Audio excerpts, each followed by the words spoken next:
अगर आप भी चाहते हैं कि एसएस फिल्म्स मोतिहारी के ऑडियो वीडियो सबसे पहले आप तक पहुंचे, तो इस चैनल को सब्सक्राइब करें और साथ ही बेल आइकन को दबाना ना भूलें। Presented by SS Films Motihari.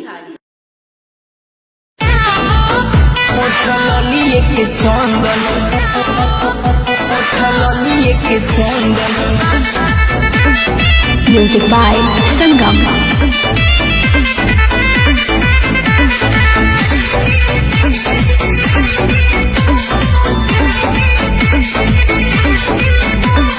जंतर मंतर औरी छोड़ी सैया झार फूक हो, कहतानी जौन कली नया अपन लुक हो। ए जी सुनतानी जंतर मंतर औरी छोड़ी सैया झार फूक हो, कहतानी जौन कली नया अपन लुक हो। बिजनेस बढ़ी घर में आई अंधन, बिजनेस बढ़ी घर में आई अंधन। कली न ये राजा चलनी के चंदन, काम धंधा चली खूबे बिक्री होई दंदन। कली न ये सैया चलनी के चंदन, काम धंधा चली खूबे बिक्री होई दंदन। चलनी के चंदन, चलनी के चंदन। म्यूजिक बाय संगम।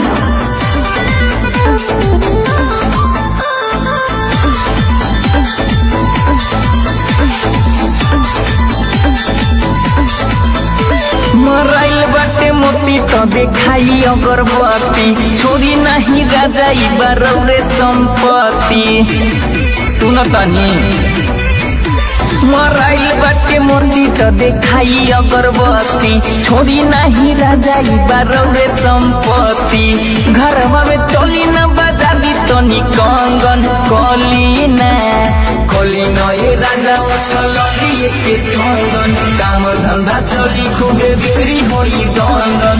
कली न ये सैया चलनी के चंदन, काम धंधा चली खूबे बिक्री होई दंदन। चलनी के चंदन, चलनी के चंदन। म्यूजिक बाय संगम।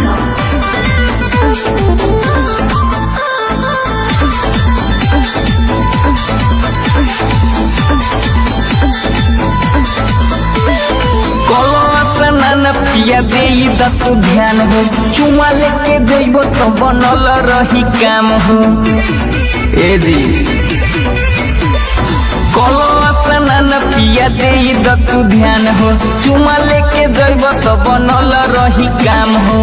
विष्णु आनंद मनीष छुटी जाई लंदन। कली न ये राजा चलनी के चंदन, काम धंधा चली खूबे बिक्री होई दंदन। कली न ये सैया चलनी के चंदन, काम धंधा चली खूबे बिक्री होई दंदन। जंतर मंतर औरी छोड़ी सैया झार फूक हो, कहतानी जौन कली नया अपन लुक हो। ए जी सुनतानी जंतर मंतर औरी छोड़ी सैया झार फूक हो, कहतानी जौन कली नया अपन लुक हो। बिजनेस बढ़ी घर में आई अंधन, बिजनेस बढ़ी घर में आई अंधन।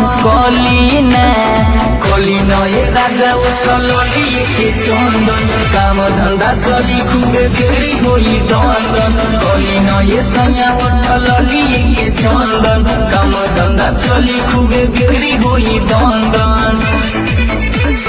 स्टार क्रिस्टल रिकॉर्डिंग स्टूडियो बसंत बाजार।